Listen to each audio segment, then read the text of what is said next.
Tidak ada yang menduga kerajaan Singasari yang berpusat di Malang dan memiliki armada militer sangat kuat sekaligus ditakuti, ternyata runtuh dalam sekejap oleh pemberontakan Jayakatwang.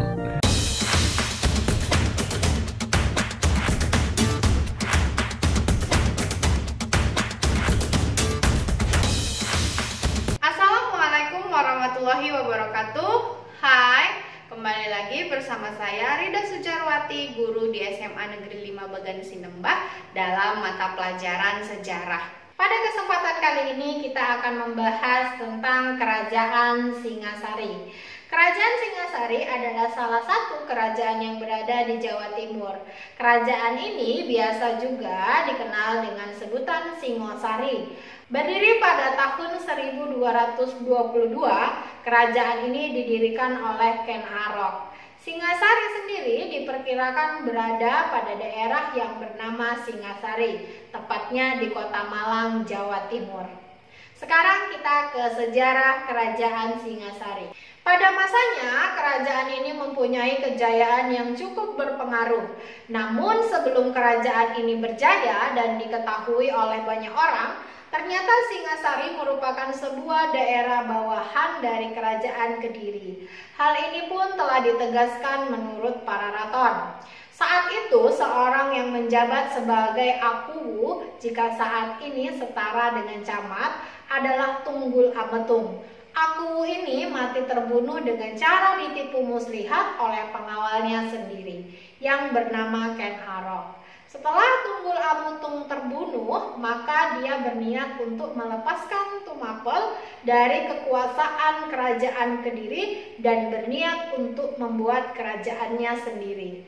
Sejarah mencatat pada tahun 1254 terjadilah sebuah pertarungan dengan sengit antara kaum Brahmana dengan raja Kerajaan Kediri, yakni Kertajaya. Saat itulah para Brahmana menggabungkan diri dengan Ken Arok untuk melawan raja Kerajaan Kediri. Dan saat itu pula Ken Arok diangkat menjadi raja pertama dari Tumapel dengan gelar Sri Rajasa Sang Amurwa Bumi. Perseteruan tersebut membuat Kerajaan Kediri berperang di Desa Ganter. Perang ini sendiri berakhir dengan kemenangan yang diperoleh pihak Tumapel. Negara Kertagama pun mengatakan bahwa tahun yang sama berdirilah sebuah kerajaan Tumapel. Hanya saja tidak menyertakan Ken Arok. Yang menjadi raja di kerajaan Tumapel justru bernama Ranggah Rajasa Sanggiri Nataputra.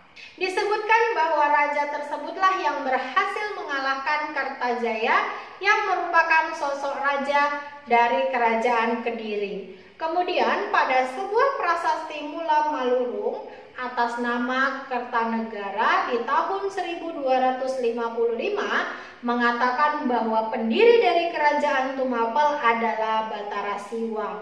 Namun bisa saja nama tersebut merupakan sebuah gelar anumerta dari Ranggah Rajasa.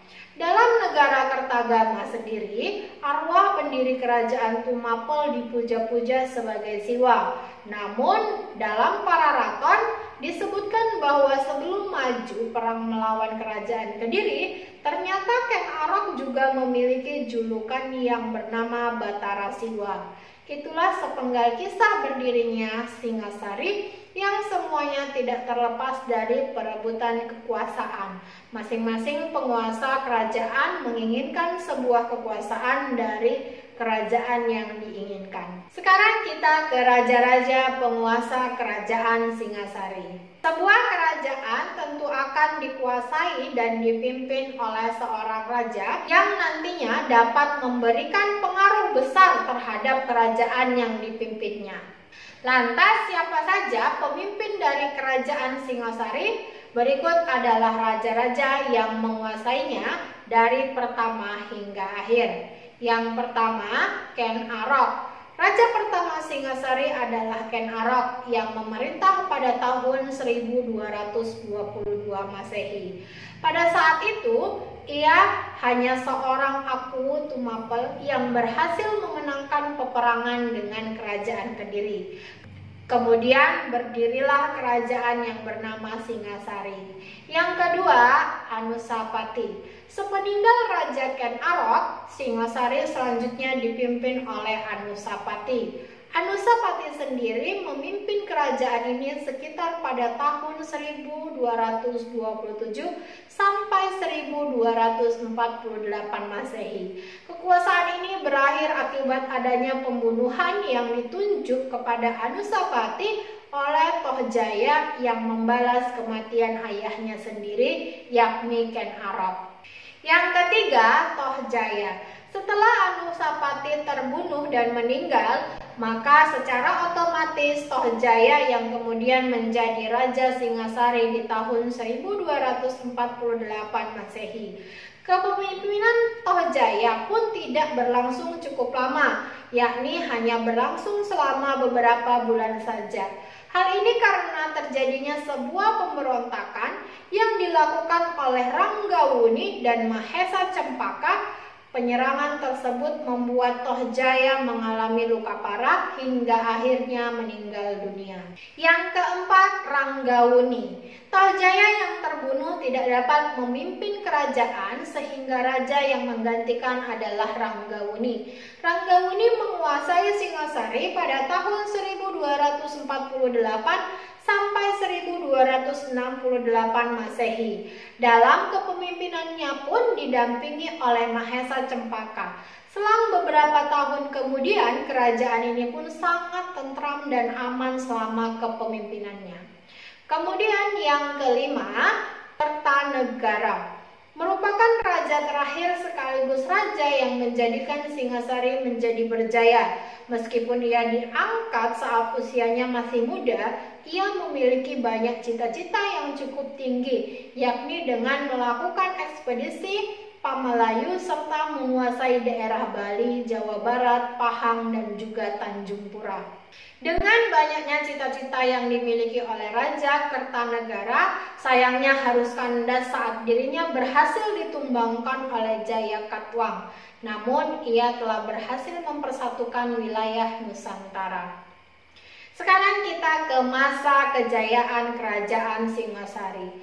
Kerajaan yang berasal dari Provinsi Jawa Timur ini mulai berkembang dan mempunyai wilayah kekuasaan yang cukup luas berkat kepemimpinan Raja Kertanegara.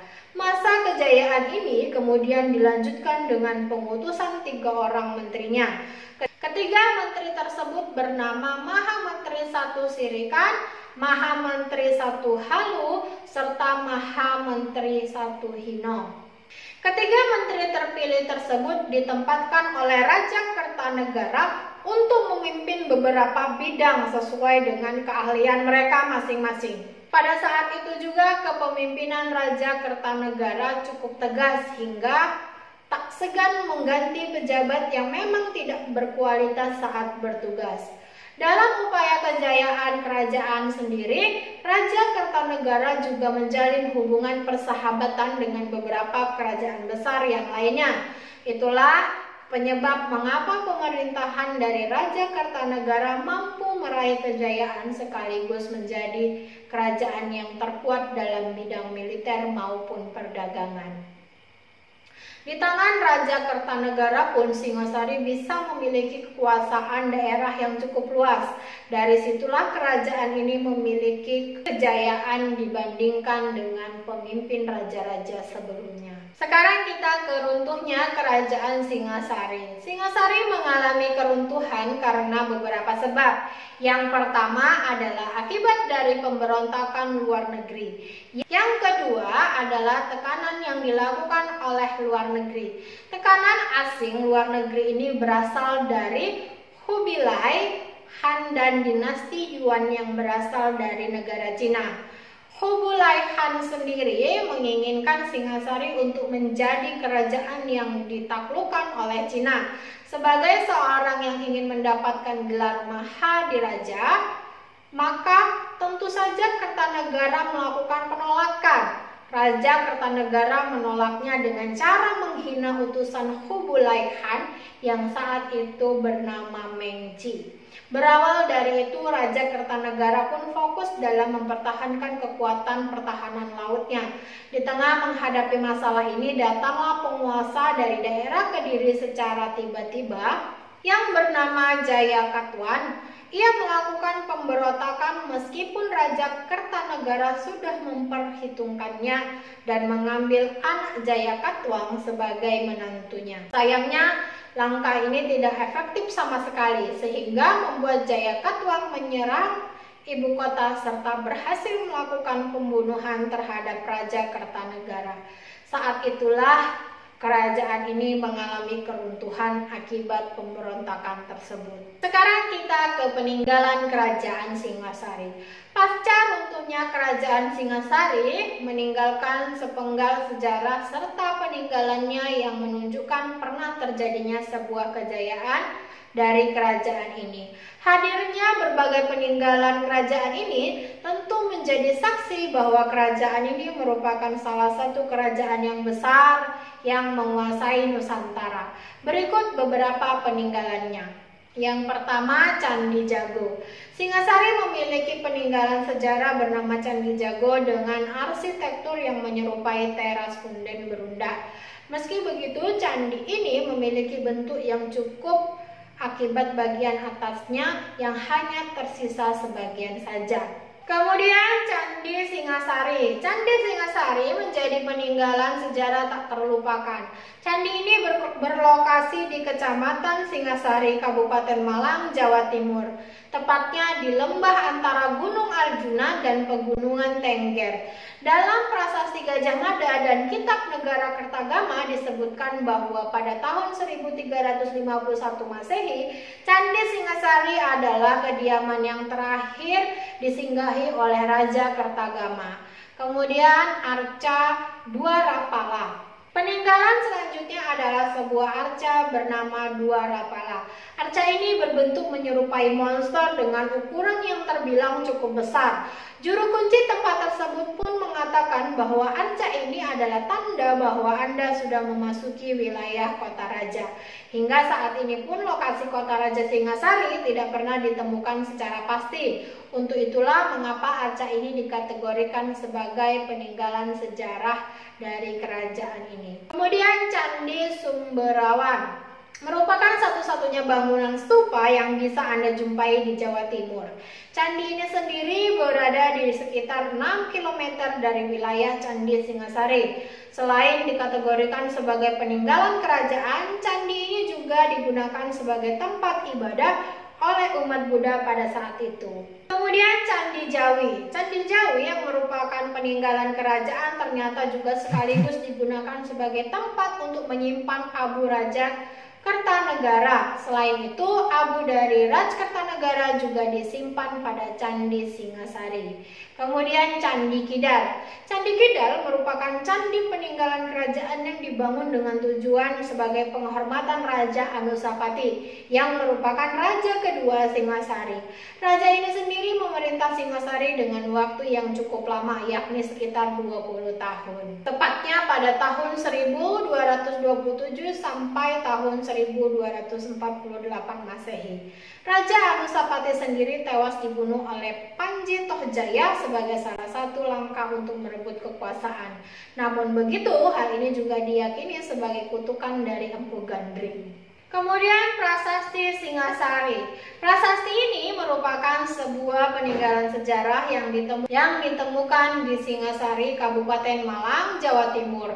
Tahun pembuatannya sendiri adalah tahun 1251 Masehi dengan tulisan yang digunakan adalah aksara Jawa. Adanya penulisan pada prasasti ini bertujuan untuk mengenang pembangunan candi pemakaman yang dilakukan oleh Mahapati Gajah Mada. Kemudian Prasasti Manjusri. Selain prasasti Singasari, prasasti Manjusri juga menjadi peninggalan kerajaan ini. Prasasti ini sendiri merupakan suatu manuskrip yang pada bagian belakangnya dibuat Arca Manjuari tahun 1343.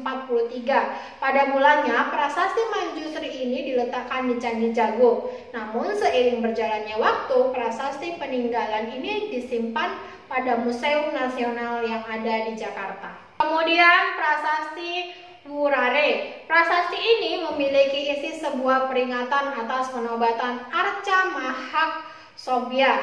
Lokasinya sendiri bernama Wurare, sehingga tak heran jika nama prasasti ini juga disebut sebagai prasasti Wurare.